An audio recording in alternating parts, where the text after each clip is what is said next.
Me llamo Ethan Brooks, tengo 52 años, y desde hace más de 2 décadas trabajo como agente inmobiliario comercial en Phoenix, Arizona. No es un trabajo glamuroso, pero es honrado. He cerrado operaciones de centros comerciales abiertos, edificios de oficinas, naves industriales. He estrechado la mano de promotores, inversores, pequeños empresarios que intentan salir adelante, y cada dólar que ganaba iba destinado a construir algo que yo creía inamovible, un hogar estable para mi mujer y nuestros 2 hijos. Grace y yo nos casamos cuando los dos rondábamos los 30. En aquella época tenía una energía especial, una calidez. Tuvimos primero a Liam y 2 años después a Ella. Durante mucho tiempo todo pareció encajar. Trabajaba muchas horas, claro, pero volvía a casa con mi familia. Cenas juntos, cuentos antes de dormir, escapadas de fin de semana al Gran Cañón o a Sedona. Cosas normales, el tipo de vida que no cuestionas porque parece sólida. Pero en algún momento, algo cambió. Grace empezó a salir más. Clubes de lectura, noches de vino, clases de pilates que, curiosamente, siempre se alargaban. Se compró ropa nueva, empezó a usar un perfume que yo no conocía. Y cuando le preguntaba qué tal el día, me contestaba con una sola palabra mientras miraba el móvil como si yo no estuviera allí. No soy idiota. Sabía que algo no iba bien, pero me repetía que solo era una fase, que quizá necesitaba espacio, que tal vez yo estaba trabajando demasiado. Así que intenté esforzarme más. Organicé noches de cita. Le pregunté qué necesitaba, y cada vez me apartaba con una sonrisa que no llegaba a los ojos y decía: «Estoy bien, Ethan. Te preocupas demasiado». Luego, en marzo de 2024, encontré un recibo de hotel en el bolsillo de su chaqueta, el Arizona Biltmore, un viernes por la noche en el que me había dicho que estaba en casa de su amiga Mónica, en Scottsdale. Me quedé allí, en la lavandería, mirando aquel trozo de papel, y algo dentro de mí se enfrió. No rabia, no dolor, frío. No la enfrenté. No le tiré el recibo a la cara ni le exigí explicaciones. En lugar de eso, hice lo que mejor sé hacer. Reuní información. Llamé a una investigadora privada llamada Olivia. Me la había recomendado encarecidamente un abogado de divorcios, al que conocía de una operación en la que había trabajado años atrás. Olivia tendría unos 40 y pico, tan afilada como una cuchilla, y no perdía el tiempo con cortesías. «¿Quieres saber si tu mujer te está engañando?», dijo en nuestra primera reunión, en una cafetería cerca de Camelback Mountain. No era una pregunta. «Sí, y si lo está haciendo, ¿quieres pruebas? Todo lo que se pueda conseguir», asintió una vez. «Necesitaré 2 semanas, quizá 3. No cambies tu comportamiento en casa. No le hagas preguntas. Actúa con normalidad. Puedes hacerlo». Podía, y lo hice. Si te gustan las historias de venganza a sangre fría y giros de trama que te dejan pegado a la silla, dale a me gusta a este video y suscríbete al canal ahora mismo. Aquí hay historias nuevas, inéditas, todos los días, cada una más intensa que la anterior. 3 semanas después, Olivia me entregó una carpeta en la misma cafetería. Dentro había fotos, capturas de pantalla de mensajes de texto, extractos bancarios y una cronología que me revolvió el estómago. Grace no solo tenía una aventura, tenía 3, con 3 hombres distintos. Un entrenador personal llamado Kyle, al que había conocido en el gimnasio. Un tipo llamado Derek, que trabajaba en marketing y vivía en Tempe. Y había movido más de $200,000 a cuentas a nombre de su madre. Janet, mi suegra, la mujer que me sonreía cada día de Acción de Gracias y me decía lo afortunada que era Grace de tenerme. Me quedé sentado en mi camioneta, en ese aparcamiento, durante 1 hora, mirando aquellos documentos. Tenía las manos entumecidas, el pecho vacío, pero la mente clara, y entonces tomé una decisión. No iba a explotar, no iba a gritar ni a suplicar, ni a preguntarle por qué. Iba a hacerlo bien, de la forma inteligente. Llamé a Catherine Reeves. Si Olivia era un bisturí, Catherine era un martillo pilón envuelto en Chanel. Llevaba más de 20 años ejerciendo derecho de familia en Arizona y tenía fama de ser despiadada en los juzgados. Nos vimos en su despacho, en el centro de Phoenix, al día siguiente. «Aquí tienes todo lo que necesitas», dijo, pasando las páginas del informe de Olivia. Infidelidad, fraude económico, Esto está más que claro. Quiero la custodia completa de los niños, dije, y quiero que devuelva hasta el último centavo. Catherine me miró por encima de las gafas de lectura. Conseguirás las dos cosas, pero este es mi consejo. No enseñes tus cartas. Deja que crea que tiene el control. Deja que haga el primer movimiento. Cuando alguien cree que ya ha ganado, se relaja. Y es entonces cuando la enterramos. Y eso fue exactamente lo que hice. Durante 4 meses, hice mi papel. Fui a trabajar. Volví a casa. Le pregunté a Grace qué tal el día. Sonreía su madre en las cenas de los domingos. Llevé a los niños al colegio. Entrené al equipo de béisbol de Liam. Ayudé a Ella con los deberes. Y, mientras tanto, iba construyendo un caso que dejaría a Grace sin nada. Lo más difícil no era mentir. Era ver a mis hijos. Liam había empezado a preguntar por qué mamá estaba siempre con el móvil. Ella había dejado de pedirle que le leyera cuentos antes de dormir, porque mamá siempre está ocupada. Y yo sabía que, cuando todo aquello se viniera abajo, ellos quedarían en medio. Esa fue la única razón por la que no me marché antes. Quería asegurarme de que, cuando se asentara el polvo, estarían a salvo conmigo. En julio de 2024, Grace sugirió que hiciéramos un viaje en familia. Algo especial, dijo, antes de que terminara el verano. Quizá Charleston. Mis padres podrían encontrarse con nosotros allí. Acepté. Incluso fingí ilusión, pero sabía lo que estaba haciendo en realidad. Estaba preparando el escenario, construyendo algo, y yo estaba listo. Volamos a Charleston a mediados de agosto de 2024.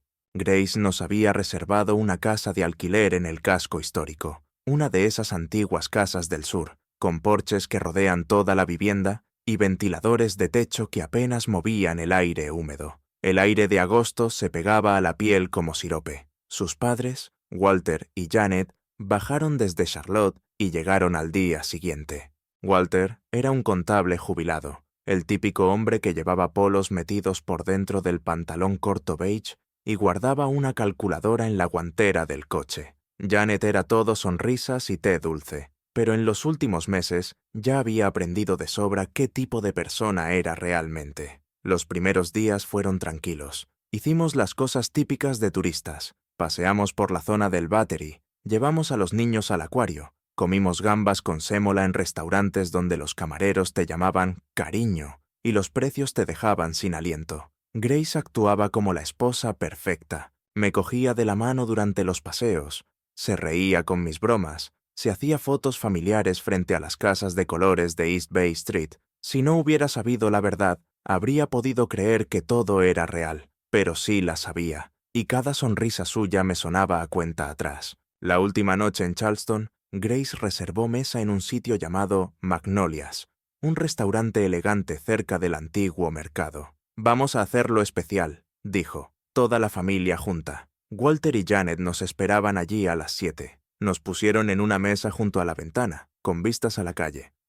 Liam y Ella estaban encantados porque el menú tenía una sección para niños con dibujos de barcos camaroneros y pelícanos. La cena empezó con normalidad. Pedimos entrantes, sopa de cangrejo para los adultos, tomates verdes fritos. Walter hablaba de un viaje de pesca que estaba planificando. Janet elogió el vestido de Grace, un modelo azul vaporoso que se había comprado para este viaje. Yo pedí un bourbon solo. Grace tomó vino. Los niños bebían limonada y coloreaban los manteles de papel del restaurante. Entonces, justo después de que llegaran los platos principales, Grace dejó el tenedor en el plato y carraspeó. «Tengo algo que decir», anunció. La mesa se quedó en silencio. Walter levantó la vista de su mero. La sonrisa de Janet titubeó, pero aguantó. Liam dejó de colorear. Ella miró a su madre con esos ojos marrones enormes que me recordaban tanto a los de mi propia madre. «Ethan», dijo Grace, mirándome fijamente. Su voz estaba serena, demasiado serena. «Llevo mucho tiempo pensando en esto, y he tomado una decisión. He conocido a otra persona, alguien que me hace feliz, y creo que ha llegado el momento de terminar este matrimonio. Se acabó». Las palabras se quedaron suspendidas en el aire como humo. Podía oír el restaurante a nuestro alrededor, el tintineo de los cubiertos, una carcajada en otra mesa, un camarero preguntando si alguien quería más agua. Pero en nuestra mesa solo había silencio. La cara de Liam se deshizo. «¿Qué?», susurró. Ella parecía confundida. Mami, ¿qué significa eso?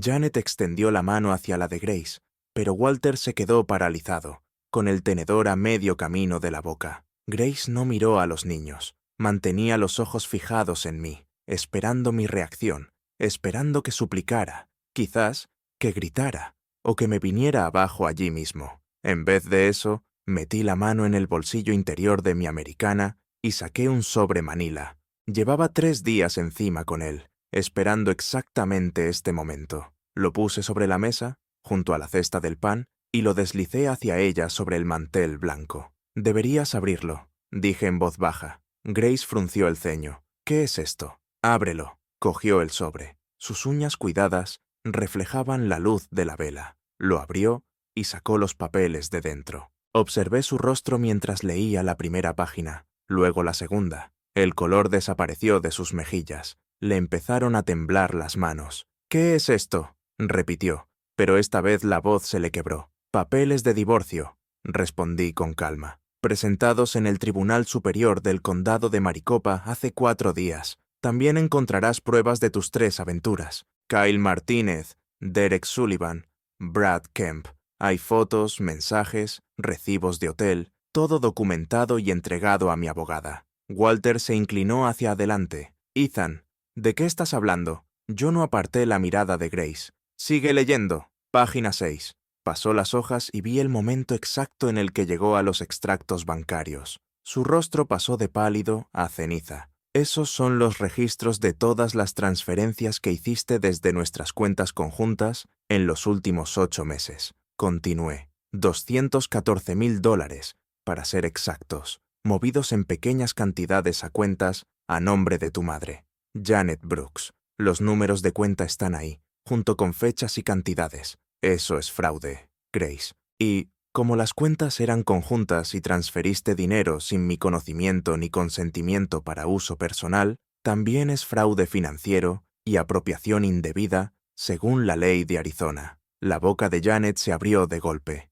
¿Qué? Yo no sé nada de... Sí que lo sabes, dije, girándome por fin hacia ella. Tus firmas están en los documentos de apertura de las cuentas. Olivia, la investigadora privada que contraté, los obtuvo del banco. Abriste esas cuentas con Grace en marzo. Sabías exactamente lo que estaba pasando. Walter arrancó los papeles de las manos de Grace y empezó a leerlos. Su cara pasó a roja, luego a morada. Era contable. Entendió al instante lo que estaba viendo y lo que significaba. Grace, dijo despacio, dime que esto no es real. Ella no pudo hablar. Solo se quedó mirando los papeles como si fueran a arder. Me recosté en la silla y tomé un trago de bourbon. Esta mañana, mi abogada presentó una moción de urgencia para congelar todas las cuentas conjuntas mientras duren los trámites del divorcio. Desde las 9 en punto de hoy, ya no tienes acceso a nuestro dinero, ni a la cuenta corriente,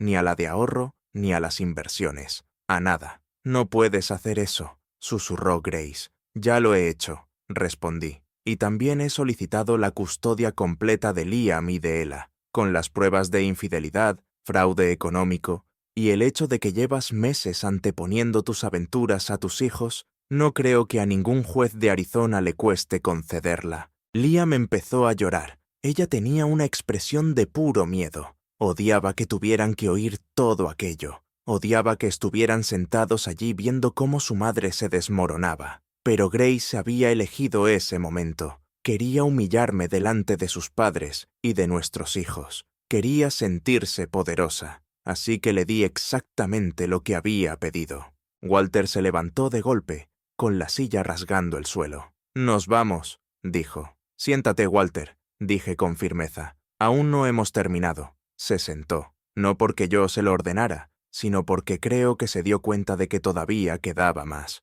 Volví a mirarla a ella. «Has intentado quitarme todo», dije. «El dinero que yo gané, la casa que compré, los niños a los que he criado. Pensabas que podías largarte con la mitad de todo y empezar de cero con uno de tus novios mientras yo recogía los pedazos. Pero cometiste un error, Grace.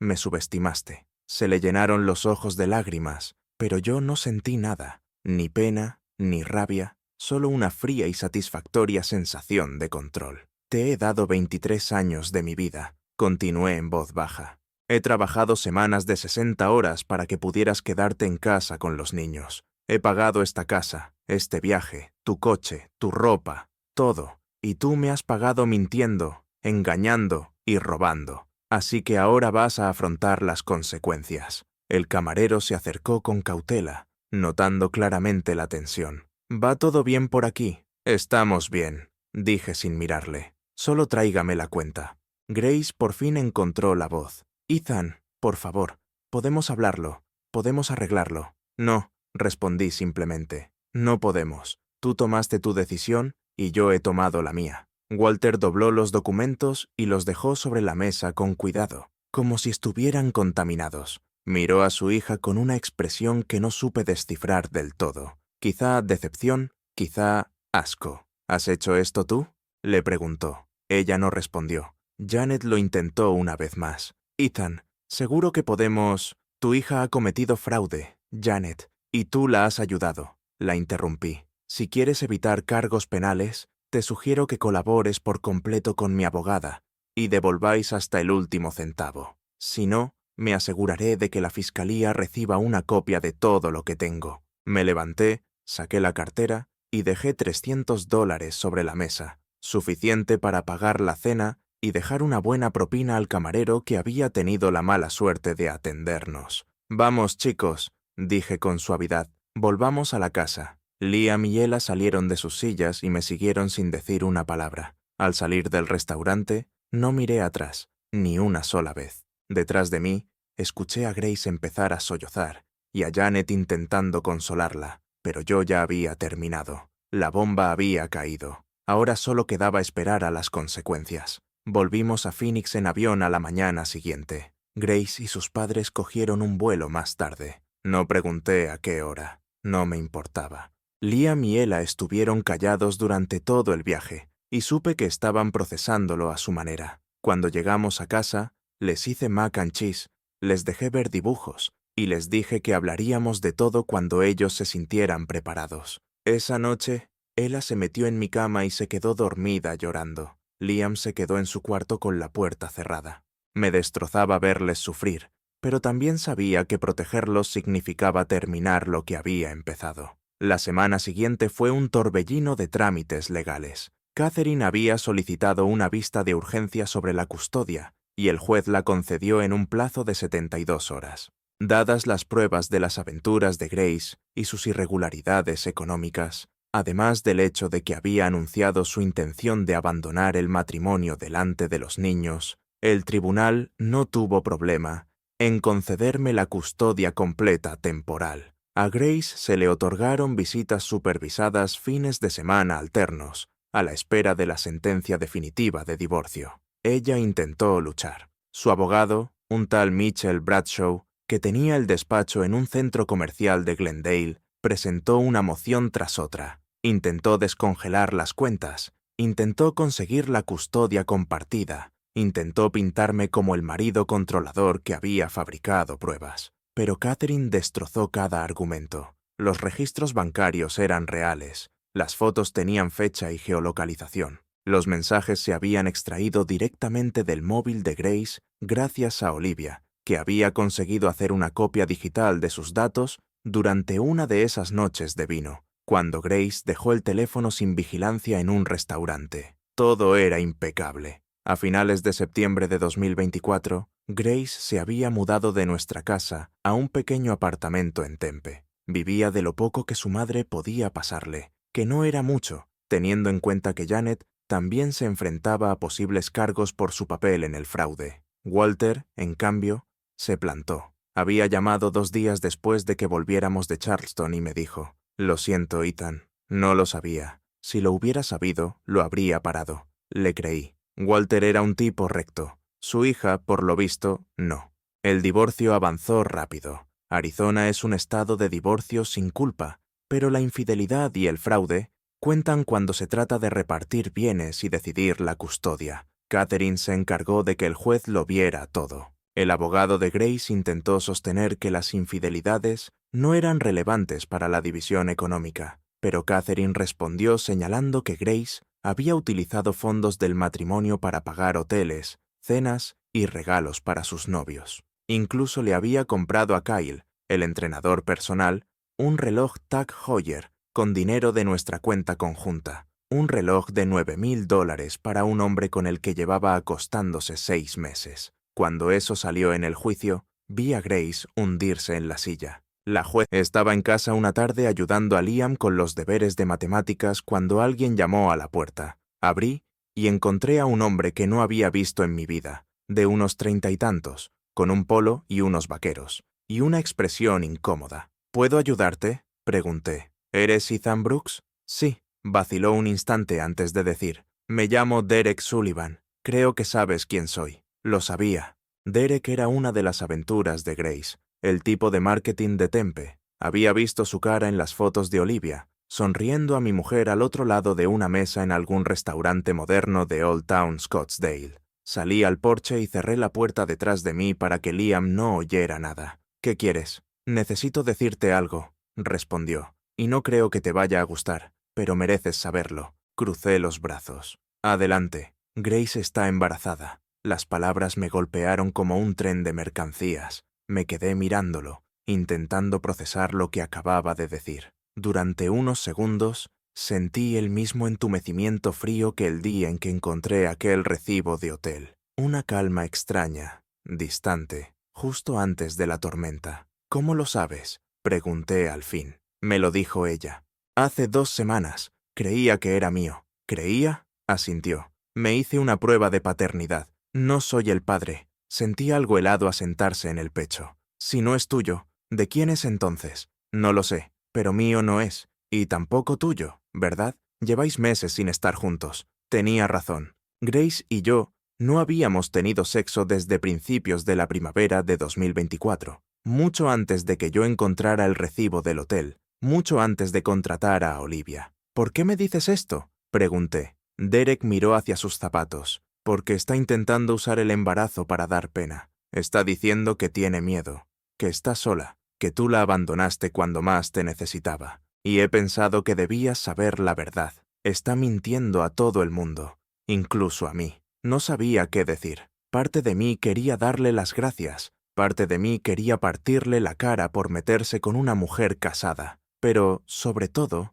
me sentía cansado. Gracias por decírmelo, dije por fin. Asintió, caminó hacia su coche, un Audi negro aparcado en la calle, y se marchó. Lo vi alejarse, y luego volví a entrar. Liam seguía en la mesa de la cocina, masticando el lápiz y frunciendo el ceño frente a su hoja. ¿Quién era?, preguntó. Nadie importante, respondí. A la mañana siguiente, llamé a Catherine y le conté lo que Derek me había dicho. Guardó silencio un largo momento y luego dijo, «Esto es bueno para nosotros». «¿Cómo va a ser bueno?» Porque demuestra que ha estado mintiendo, demuestra que ha manipulado la historia. Y si conseguimos una prueba de paternidad que confirme que el bebé no es tuyo, se esfuma cualquier simpatía que pudiera quedarle. Sigue embarazada, Catherine. Es un ser humano, lo sé, y no digo que usemos esto para ser crueles, digo que lo usemos para protegerte. Si intenta afirmar que eres el padre y venir a por ti buscando manutención,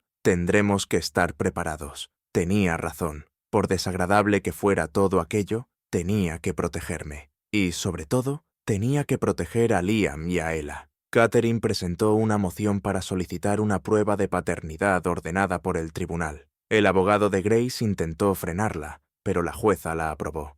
Los resultados llegaron 3 semanas después, justo antes del Día de Acción de Gracias de 2024. El bebé no era mío, tampoco de Derek. Según las fechas que Grace había entregado al tribunal, lo más probable era que el padre fuera Brad, el consultor informático. Pero Brad había desaparecido. Dejó de responder a las llamadas de Grace, borró sus redes sociales y se esfumó como el humo. Grace se quedó sola, literalmente. La vista final del divorcio se programó para principios de diciembre de 2024. A esas alturas, Grace lo había perdido casi todo. La casa era mía. Los coches eran míos, las cuentas de inversión eran mías. Se le había ordenado devolver los $214,000 que había robado, más intereses, algo que no podía permitirse. Su madre estaba colaborando con la fiscalía para evitar cargos. lo que implicaba entregar todas las cuentas fraudulentas y firmar declaraciones juradas contra su propia hija.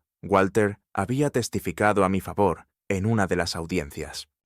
El día de la vista final, llevé un traje azul marino y una corbata roja. Catherine me dijo que pareciera seguro, pero no arrogante. «Deja que los hechos hablen por sí solos», me aconsejó. Grace llegó agotada. Estaba visiblemente embarazada, quizá de 5 meses, y llevaba un vestido negro holgado que parecía de tienda de saldo. Su abogado hizo lo que pudo, argumentando que Grace merecía una parte de los bienes, que había sido madre a tiempo completo durante años y que había contribuido al hogar de otras formas. La jueza Hernández escuchó con paciencia y luego dictó su resolución. «Señora Brooks», dijo, «usted ha cometido fraude contra su marido, ha violado la confianza del matrimonio, ha utilizado fondos del hogar para beneficio personal y para facilitar relaciones extramatrimoniales. Ha demostrado un patrón de deshonestidad que alcanza no solo a su esposo, sino también a este tribunal.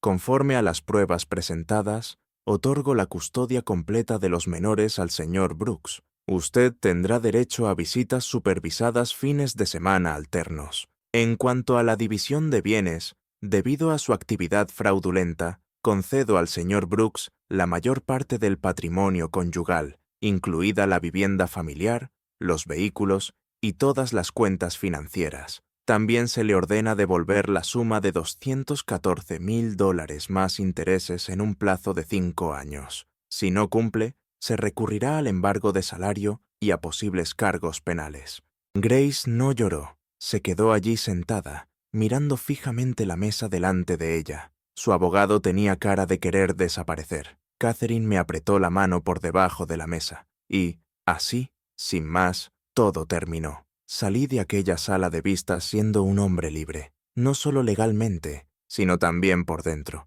Me había pasado 4 meses interpretando un papel, manteniéndome calmado, construyendo mi caso, y ahora lo tenía todo a mi favor: mis hijos, mi casa y mi dignidad. Grace salió del juzgado sola, sin familia, sin amigos, solo ella y el bebé que llevaba dentro. Un bebé que sería un recordatorio permanente de todo lo que había destrozado. Los meses siguientes fueron de reconstrucción, no solo de mi vida, sino también de la de mis hijos. Liam lo pasó mal al principio. Hacía preguntas para las que yo no siempre tenía respuesta. ¿Por qué hizo mamá esas cosas? ¿Va a volver? ¿Hemos hecho algo mal? Esa última me partía el alma cada vez. Un sábado por la mañana de diciembre de 2024, nos sentamos los dos solos en el jardín, mientras Ella estaba en casa de una amiga, y le conté la verdad con palabras que pudiera entender. «Tu madre ha tomado decisiones equivocadas», le dije.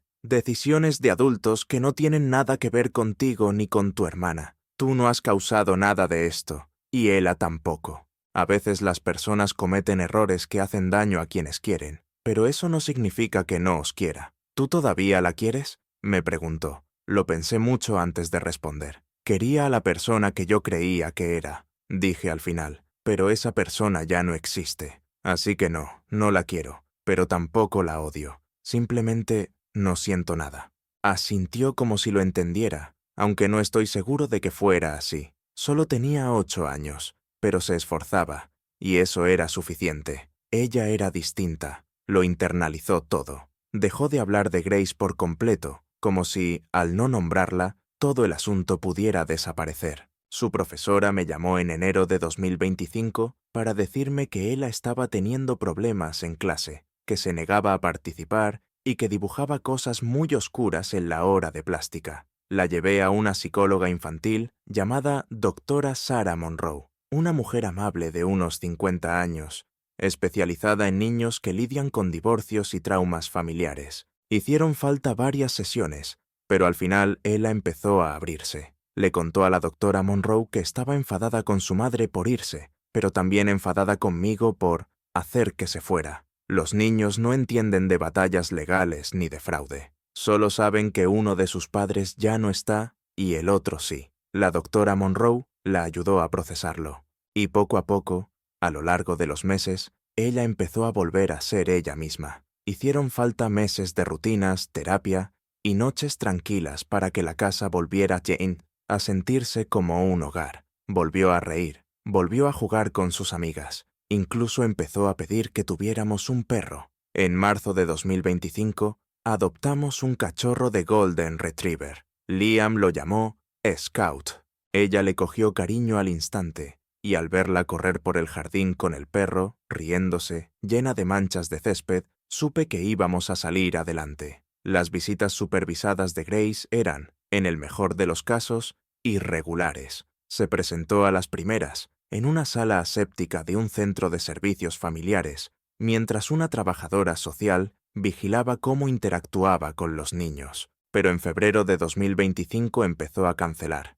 que si por trabajo, que si por citas médicas. Una vez simplemente no apareció, y tuve que explicarles a Liam y a Ella por qué su madre no venía. Después de eso, dejaron de preguntar. En abril de 2025, 7 meses después de la visita de Derek, Grace tuvo al bebé, una niña a la que llamó Sophie. Me enteré por Walter, que me llamó una tarde y me lo dijo con una voz apagada, sin rastro de alegría. Grace lo está pasando mal, dijo. Vive en un piso de un dormitorio, trabaja en 2 empleos a tiempo parcial para llegar a fin de mes y está intentando criar a un bebé ella sola. No pregunté si Brad había vuelto a aparecer. No hacía falta. La respuesta era, obviamente, no. Lo siento, respondí, y lo decía de verdad. No porque me diera pena Grace, sino porque me daba pena Sophie. Esa niña no había pedido nacer en medio de este desastre. Te ha preguntado si considerarías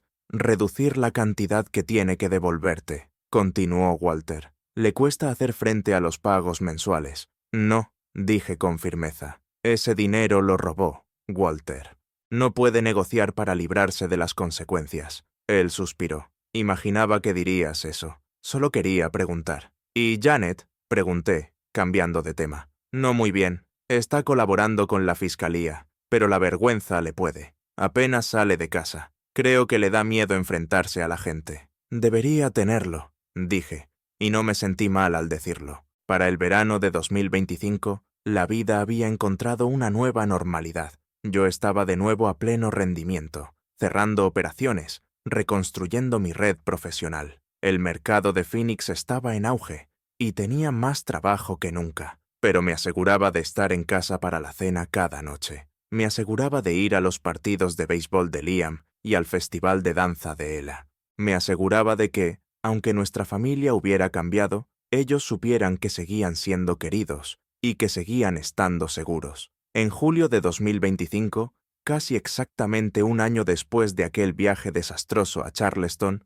me llevé a los niños de vacaciones. Solo nosotros 3. Liam cumplía 9 ese verano y Ella tenía 7. Fuimos a San Diego. Visitamos el zoo, pasamos días en la playa, comimos tacos de pescado en un sitio con vistas al océano. Liam construyó un castillo de arena enorme. Ella se dedicó a recoger conchas. Una tarde, sentados en la arena viendo la puesta de sol, Liam se volvió hacia mí y dijo, «Papá, me alegro de que seamos solo nosotros». Ella asintió. Yo también. No dije nada. Solo rodeé a los dos con mis brazos y miré cómo el sol se hundía en el horizonte, tiñendo el cielo de tonos naranjas y rosas. Por comentarios de aquí y de allá, supe que Grace acabó encontrando un nuevo trabajo, algo en gestión de comercios. Seguía con problemas económicos, seguía pagando el dinero que me debía y seguía criando a Sophie en ese piso pequeño. Kyle, el entrenador personal, se había mudado a California. Derek, el de marketing, se había prometido con otra mujer, y Brad, el consultor informático, al parecer vivía ahora en Austin, completamente desconectado del desastre que había ayudado a crear. Grace se lo había jugado todo a una fantasía. Ella pensó que podía cambiar a su familia por algo más emocionante, más pleno, más apasionado. Pero las fantasías no pagan las facturas, no te abrazan cuando tienes miedo, no están ahí cuando la vida se pone cuesta arriba. Yo no me regodeé, no se lo eché en cara, no hizo falta. Las consecuencias hablaban por sí solas. Una noche de septiembre de 2025, mientras estaba acostando a los niños, ella me miró y me preguntó, «Papá, ¿eres feliz?» Lo pensé, de verdad que lo pensé. Y me di cuenta de que, por primera vez en años, lo era. no de una forma ruidosa o exagerada, no como si me hubiera tocado la lotería, sino de una forma tranquila y constante, que se sentía sólida, real. Sí, cariño, le dije, lo soy. Bien, respondió, acurrucándose en la almohada. Te lo mereces. De la boca de los niños sale la verdad. Mirando atrás, me doy cuenta de que la venganza que había planeado tan cuidadosamente, en realidad, no era venganza, era justicia, eran consecuencias. Grace tomó decisiones, y esas decisiones tenían un precio. Yo no destruí su vida, eso lo hizo ella sola. Yo solo me aseguré de que no pudiera arrastrar la mía con ella. A veces la gente me pregunta si me arrepiento de cómo pasó todo, si ojalá lo hubiera manejado de otra forma. Y la respuesta es no. ¿Podría haberla enfrentado antes? Claro. ¿Podríamos haber probado terapia de pareja o haberle dado la oportunidad de explicarse? Puede, pero la verdad es que ella ya había tomado su decisión mucho antes de aquella cena en Charleston. Había decidido mentir, engañar y robar. Y cuando eliges ese camino, no puedes sorprenderte si las personas a las que haces daño se niegan a hundirse contigo en silencio.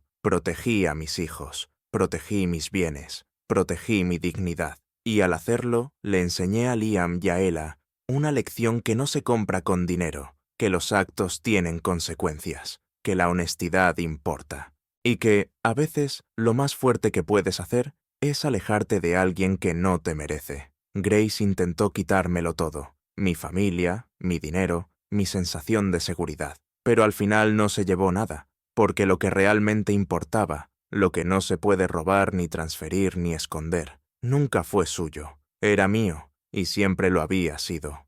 Hoy, en septiembre de 2025, a Liam le va de maravilla en el colegio. Ella es segura de sí misma, divertida, y está tan llena de vida que a veces me duele el pecho al mirarla. Scout, el perro, es ya parte de la familia, tirado en el sofá como si fuera suyo. Y yo estoy haciendo exactamente lo que me propuse cuando todo esto empezó, vivir mi vida a mi manera, con las personas que de verdad importan. No pienso mucho en Grace, no me pregunto cómo está, ni si ha aprendido la lección. Eso ya no es cosa mía. Mi responsabilidad es con los 2 niños que duermen arriba, con el perro que ronca a mis pies y con la vida tranquila y en paz que hemos construido después de sus decisiones. Y cada noche, cuando apago las luces y echo el cerrojo, recuerdo algo que Catherine me dijo en una de nuestras primeras reuniones. La mejor venganza no es desquitarse, es vivir tan bien que las personas que te hicieron daño dejan de importar. Tenía razón,